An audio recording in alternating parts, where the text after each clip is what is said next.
I am Kat from the Wild Alaskan Company recipe team. Today, I am going to show you how to make a really pretty simple recipe that feels a little bit elegant because it's a mustard glazed salmon. I feel like anything that has the word glazed in it, honey glazed, maple glazed, mustard glazed, all sounds really indulgent. And this recipe happens to be super simple, very short list of ingredients. To make this dish extra special, we have wild caught king salmon. The fun part of this recipe for me is that one of the ingredients I'm using is jam. This is what's going to make things really nice and glazy very effortlessly. It's a matter of the sugars in here and the pectins. It all turns into a really nice thick coating for the salmon. I'm using raspberry preserves, but I've done this with blackberry. There's a rhubarb jam jar that I have in my fridge that I haven't been able to get open yet, but as soon as I open it, I want to try that with the salmon. Any sort of fruity tart jam that you have in your fridge or cabinet should work for this recipe. Even something a little more mellow like a blueberry preserve, worth trying. The finished dish, once we mix together a glaze, is going to be savory, a little sweet, and that to me feels very much like a holiday flavor, something that's cozy, a little bit indulgent, perfect for Thanksgiving, random weeknight dinner, well into later in the year. So it also happens to be a very easy recipe. Let's go ahead and start doing some cooking. First thing I'm going to do, I have some minced garlic, some whole grain mustard. I've got some Dijon mustard as well, which is probably my favorite type of mustard. It's got lots of flavor, tart, pungent. And to this, I'm going to add maybe a spoonful to start of the raspberry preserves that I have. And we're just going to mix this up. Once you have this into sort of a nice saucy mixture, just give it a taste and adjust accordingly. If you want to add more preserves that's a little sweeter, that would be the time to do so. To me, I think I need more preserves. So let's add in another little scoop here. Oops, missed the bowl. This is probably more than enough sauce for one fillet of salmon, but if you have any leftover, you can just stash it in the fridge for another day or even to have as a little dollop once you're ready to eat. All right, this should be good. Fruity, a little sweet, definitely has that heat from the mustard, and that's exactly what I'm looking for. With the fish, I actually have some vegetables going in the oven already.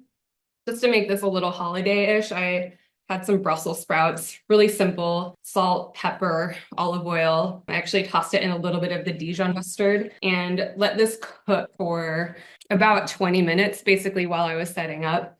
The salmon's gonna cook in about 10 minutes. The Brussels sprouts need more than 10 minutes, so I just started this out early. So I'm gonna grab one of these fillets. To this, I'm just gonna add a spoonful of the mustard glaze and spread it out on the fish. This is a pretty thick fillet, actually, so I'm just gonna make sure I get some on the sides too, so we get full flavor coverage.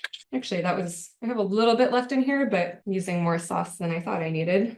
There we go, might as well. And at this point, if you have time, you can let the fish marinate, not on a hot baking dish, but if you were preparing this on a plate while you were cooking vegetables, you could let that marinate for maybe 10 minutes. It'll just make it a little more flavorful and juicy, but I'm gonna skip the marination. This is gonna be really delicious the way it is. So let's put this in the oven.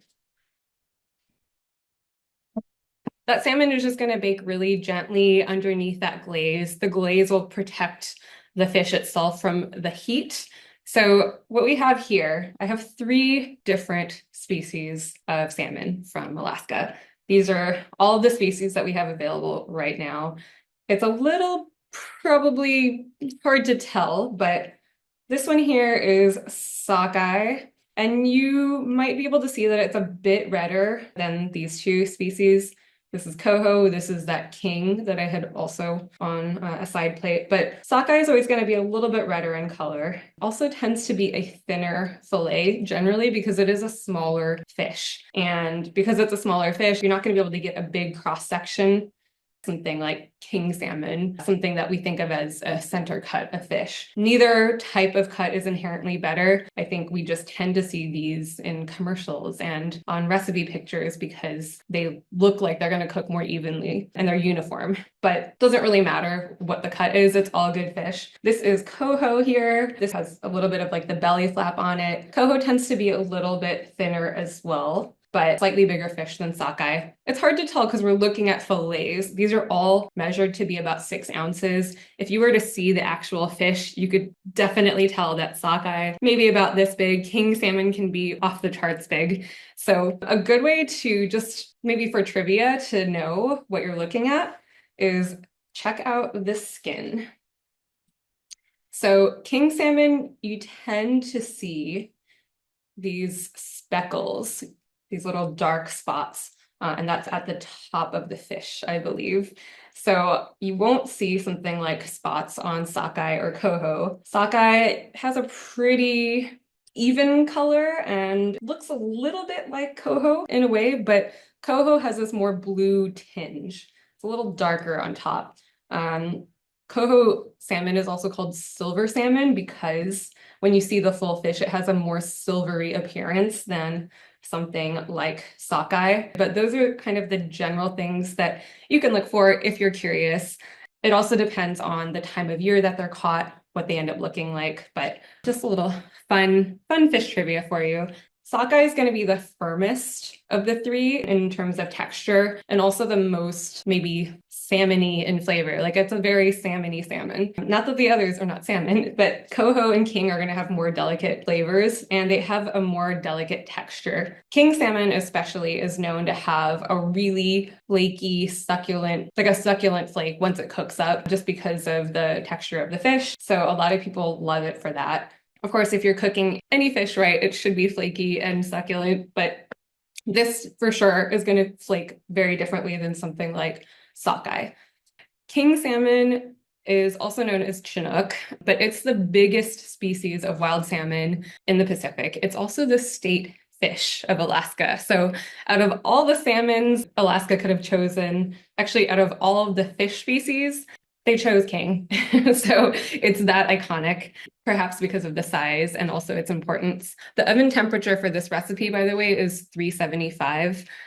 I tend to not bake salmon higher than 375 unless there's a recipe that calls for it specifically.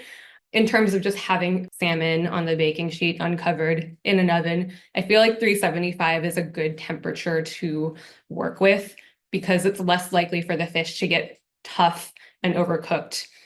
Whitefish, 400 usually is my go-to temperature if I'm just picking something on the dial, but salmon, 375 is usually where you want to be, if not lower, for something that's more like a slow roast or slow bake. Ultimately, all of these are amazing. You can use any of these species for this recipe, mix and match any species for any recipe, in fact.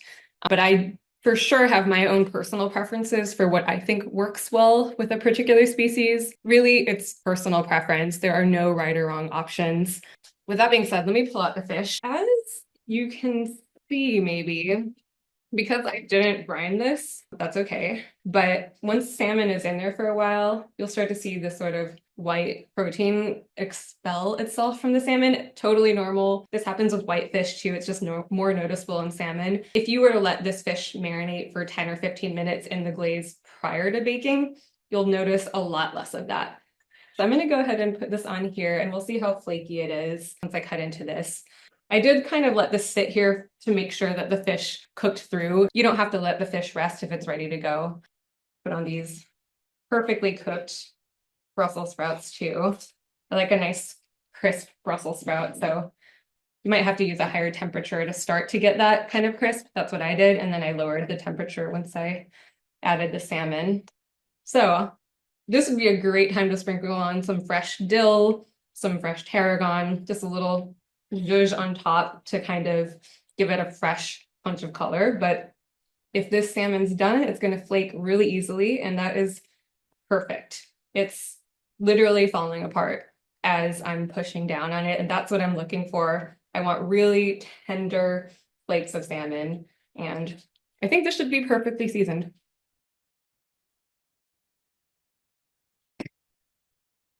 2 thumbs up. This is exactly what I'm looking for when I'm cooking salmon.